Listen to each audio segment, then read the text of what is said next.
말씀의 제목은 하나님을 믿는 것이 최고의 계획입니다. 하나님을 믿는 것이 최고의 계획입니다. 작년 이 한국의 국방부 업무 보고에서 한국도 자체 핵 무기를 보유할 수 있다고 거론이 된 적이 있습니다. 그리고 그 의견은 아직까지도 계속이 되고 있죠.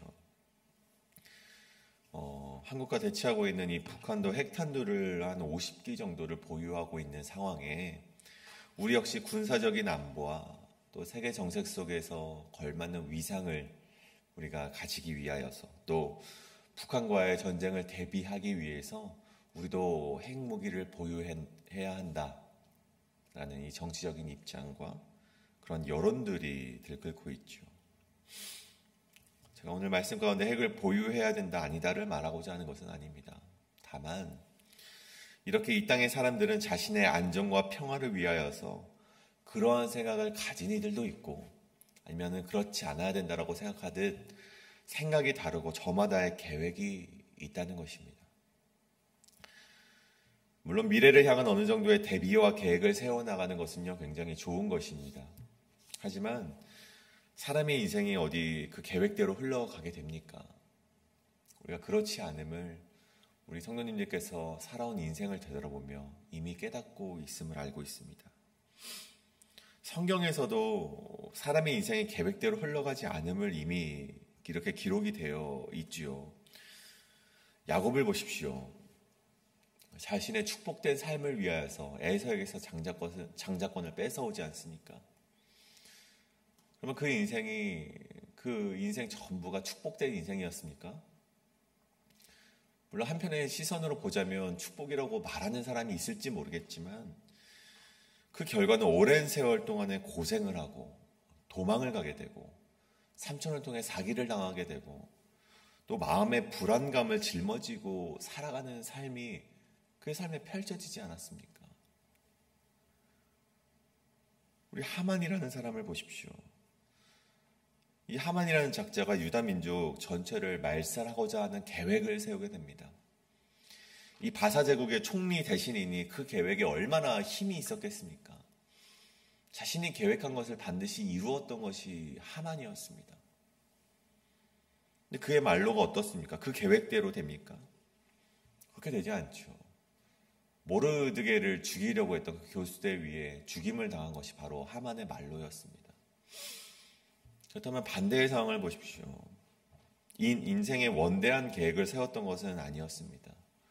이 요셉이라는 인물은요, 자신의 인생의 계획을 그렇게 크게 세우지 않았습니다. 하지만 하나님과의 올바른 관계와 죄를 멀리하기를 선택했습니다. 당장에 주어진 하나님의 말씀 가운데 순종했고 당장에 주어진 그 죄 앞에 하나님께 죄를 짓기를 원치 않았던 그 요셉의 그 끝은 어떻게 됩니까? 그 애굽이라는 그런 큰 나라의 총리가 되는 것을 보게 됩니다.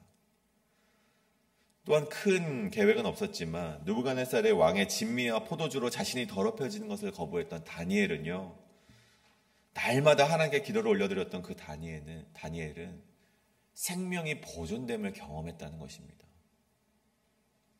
그리고 우리 예수 그리스도께서는 어떻습니까? 자신이 원하는 뜻이 아니라 하나님의 계획을 위해 담대히 십자가의 길을 주저하지 않으셨고 결국 그곳에서 온 생명이 구원을 받는 하나님의 놀라운 뜻이 이루어짐을 보게 되었다는 것입니다. 우리의 생명과 우리의 안전과 우리의 평화는요, 우리가 얼마나 미래를 계획하고 얼마나 많은 생각을 하며 살아가는지에 달려있지 않다는 것입니다. 그것을 우리 성경은요, 우리에게 끊임없이 말을 하고 있다는 것입니다. 성경이 말하는 것은 무엇입니까? 다만 먼저 그의 나라와 그의 의를 구하라. 그리하면 이 모든 것을 너희에게 더하시리라.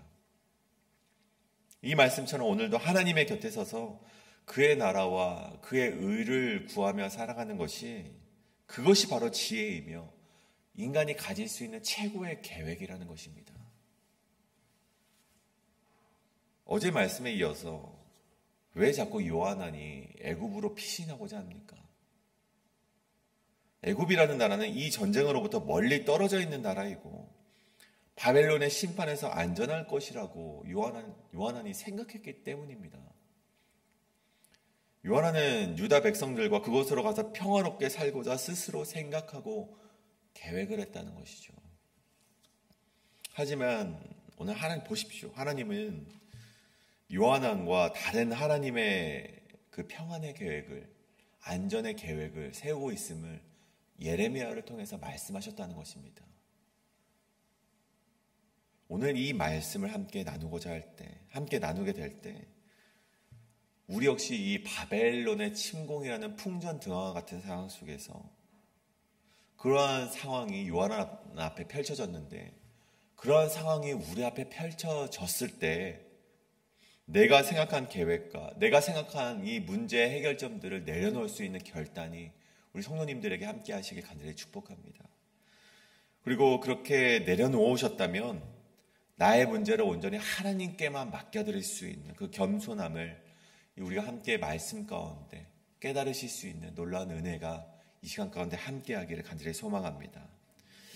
그렇다면 첫 번째로 오늘 하나님을 믿는 것이 최고의 계획, 첫 번째는 나와 생각이 다른 하나님의 말씀을 인정하라는 것입니다. 나와 생각이 다른 하나님의 말씀을 인정하라. 오늘 요한은요, 마치 하나님이 말씀하시면 무슨 말씀이라도 순종하겠다는 결단을 가진 것처럼 예레미야 앞에 나와 있습니다. 어제 우리 목사님을 통해서 함께 그 말씀을 나누었죠. 하지만 이전의 말씀에서도, 그리고 내일 읽게 될 우리 43장의 말씀에서도 요한의 마음으로는 이미 자신이 살 계획을 어느 정도 염두에 두고 있었다는 것입니다. 아니, 이미 그렇게 정해두고 있었다는 것입니다. 아마도 애굽으로 내려가도 좋다라든가, 애굽에 잠깐 피신해 있으라든가, 아니면 애굽이 아닌 다른 땅으로 가라는 예언을 들었다면 요한은요, 그의 마음대로 그래 내가 하나님의 말씀을 순종해야겠다라고 말했을지 모르겠습니다. 그것이 이미 자신의 마음속에 내린 결단과 하나님의 뜻이 맞닿아 있기 때문이죠. 하지만 오늘 하나님께서 요한에게 하시는 말씀은 그런 말씀이 아니었습니다.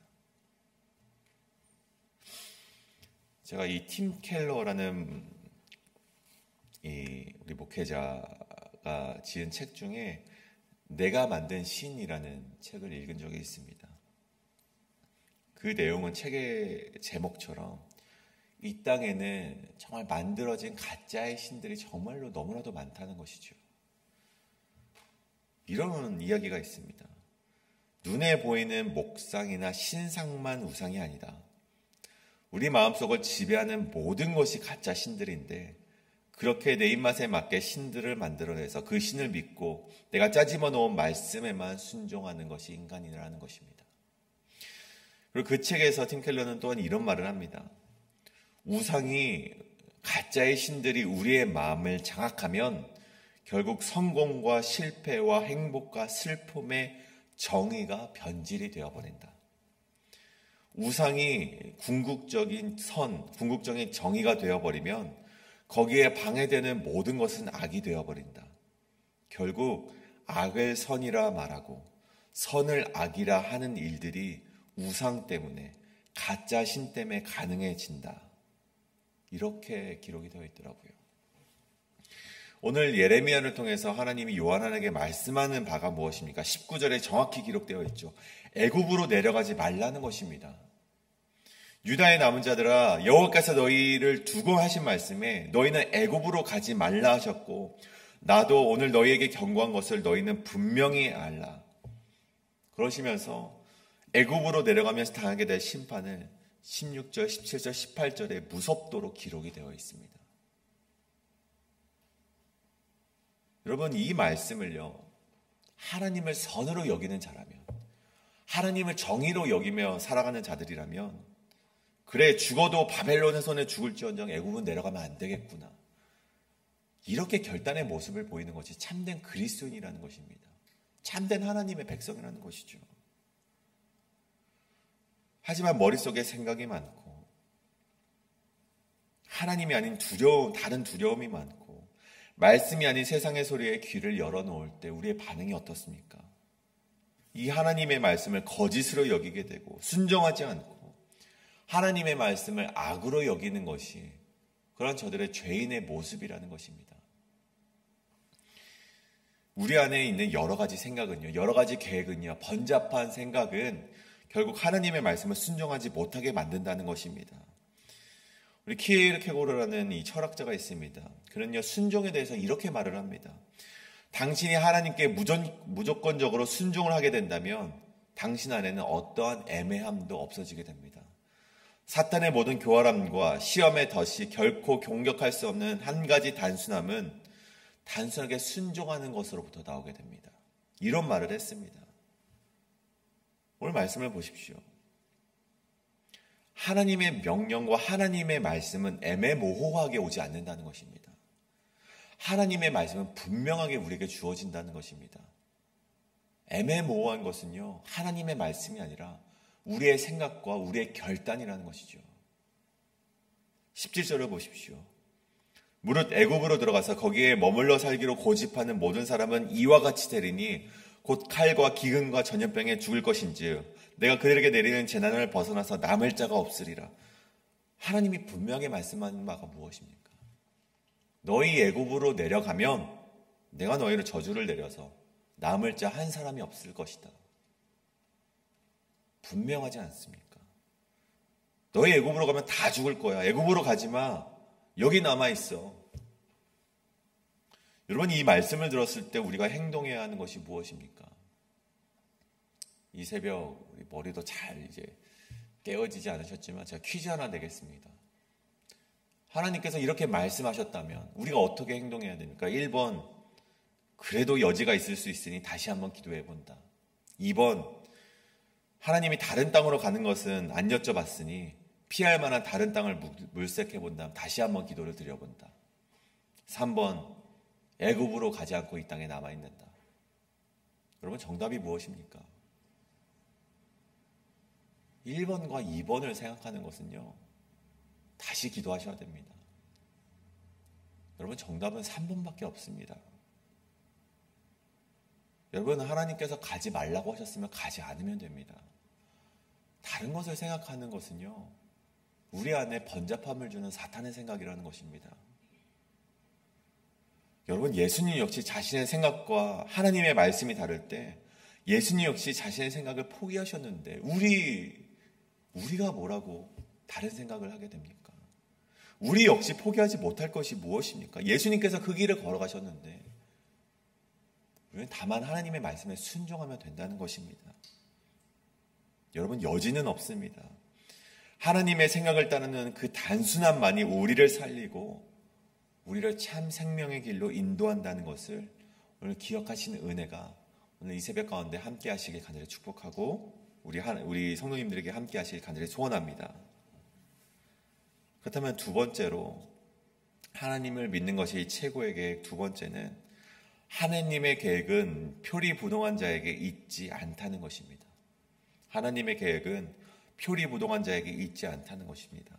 20절의 말씀입니다.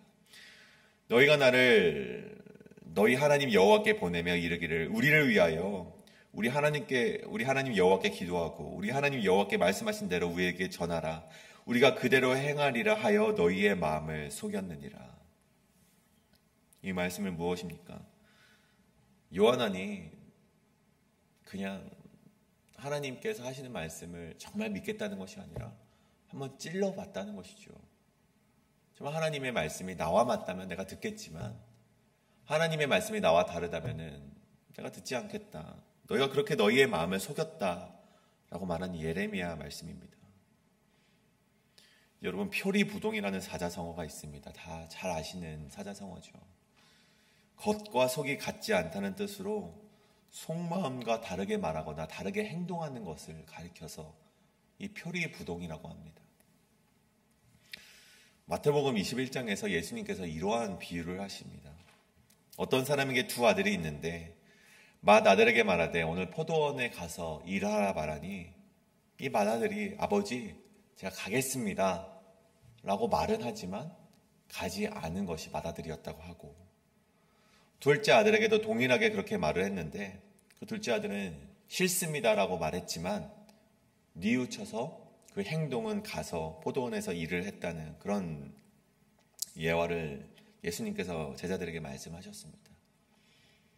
그리고 나서 마지막에 이러한 질문을 하시죠. 누가 아버지의 뜻대로 행하였느냐? 여러분, 누가 아버지의 뜻대로 행한 자입니까? 둘째 아들이죠. 처음에 비록 말은 싫겠다, 싫습니다라고 했지만 그 후에 뉘우치고 가서 그렇게 행동한 둘째 아들이 바로 아버지의 뜻대로 행했던 자라는 것입니다. 여러분, 이 당시에 세리와 창녀들을 가리켜서 너희보다 먼저 하나님 나라에 들어갈 것이라고 이 예화 뒷편에 예수님께서 말씀하셨는데 그것이 바로 둘째 아들과 같이 비록 지금의 삶은 죄인 같은 모습일지 모르지만 뉘우쳐서 하나님의 말씀대로 행동한다면 그가 참 하나님의 나라의 백성이라는 것을 오늘 예수님께서 말씀하셨다는 것입니다. 그리고 그 말씀에 기록되지는 않았지만 말씀대로 살아가는 것처럼 보였던 이 바리새인과 율법주의자들은 결국 하나님의 말씀대로 행하지 않아서 하나님의 나라에 들어가지 못할 자라는 것을 우리 예수님께서 말씀하시는 것이죠.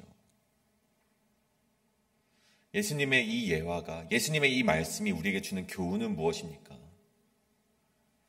아버지의 말씀에 그러하겠다고 하였다면 우리의 행동이 그 말씀과 같이 이어져야 된다는 것입니다. 그것이 바로 순종의 참된 모습이라는 것입니다. 말은 번지르르하게 순종의 말을 하지만 하나님의 말씀이 자신의 뜻과 맞지 않다고 하여 그렇게 행동하지 않는다면, 그렇게 요한안과 같이 행동한다면 그들은 하나님의 백성이 아니라는 것입니다. 오늘 말씀에 하나님은 그들을 가리켜서 너희 마음을 속인 자라고 말씀하고 있다고 하는 것이죠. 오늘 이 새벽 우리의 대답이요, 우리의 순종이 우리의 행동과 연결되기를 간절히 소원합니다. 하나님, 내가 돌이키겠습니다라고 말을 했다면 돌이키는 것이 바로 순종입니다. 하나님, 내가 이제 죄악에서부터 멀리 떠나겠습니다라고 말을 하였다면 떠나야 되는 것이 바로 순종의 사람이라는 것입니다. 하나님, 내가 곁길로 가지 않고 오직 말씀에 집중하는 삶을 살겠습니다 라는 것이 우리가 하나님께 드린 고백이라면 그렇게 살아내야 된다는 것입니다. 이 쉬운 것을, 이 당연한 것을 해내는 것이 바로 순종의 참 모습이라는 것입니다. 우리 모두는 전과가 있는 죄인이지 않습니까? 말은 그렇게 했지만 날마다 하나님께 죄를 지으며 살아가는 죄인이기 때문에 오늘을 또 회개하며 살아가는 죄인 아니겠습니까? 여러분, 하나님의 말씀에 순종한다는 것은요, 말뿐이 아니라 행동으로 보여줘야 된다는 것입니다. 그렇게 하지 못한다면 하나님께서 22절에 이런 말씀하셨죠. 하나님께서 너희가 가서 머물려고 하는 그곳에서 칼과 기근과 전염병에 죽을 줄 분명히 알지니라. 우리가 괜찮다고 생각했던 그곳에서, 안전하다고 생각했던 그곳에서, 내 생각에, 내 계획에 괜찮다라고 생각했던 그곳에서 하나님께서는 칼과 기근과 전염병에 죽을 줄 분명히 알라라는 하나님의 경고의 말씀이 주어진다는 것입니다. 사랑하는 여러분, 오늘 우리가 표리부동의 신앙인이 아니라, 겉과 속이 다른 신앙인이 아니라, 말과 행동이 다른 신앙인이 아니라 하나님을 향한 분명한 순종의 사람으로, 우리가 하나님께 고백하였다면 그것을 지키는 행동의 사람으로, 그런 순종의 사람으로 살아가길 간절히 소원합니다. 올해 우리 교회의 주제가 무엇입니까? Not I but Christ입니다. 오늘 내가 하나님의 말씀과 그리고 내가 생각하는 것이 다르지만 여전히 포기하지 못하는 이유가 무엇입니까? 내 안에 있는 죄악을 우리가 들여다보길 원합니다. 이 기도의 시간 가운데 내가 하나님이 말씀하셨지만 여전히 포기하지 못하고 있는 것, 여전히 우리가 그렇게 살아내지 못하고 있는 것은 무엇인지 이 시간 기도할 때 우리가 회개하시는 시간 되시길 간절히 소원합니다. 그러한 마음으로 우리 함께 기도하길 원합니다. 하나님, 내가 하나님의 말씀에 단순히 따라가는 자가 되게 하여 주시옵소서. 이것저것 생각하면서 복잡함 속에서 하나님의 말씀을 저버리는 신앙인이 아니라 하나님이 말씀하시면 아멘하며 걸어가는 신앙인, 또 그 말씀에 말로만 순종하는 것이 아니라 행동하는 실천인이 되고자 결단하는 그 결단이 오늘 기도하는 가운데 우리 가운데 주어지게 하여 주시옵소서라고 이 시간에 기도하며 나아가시겠습니다. 기도합니다.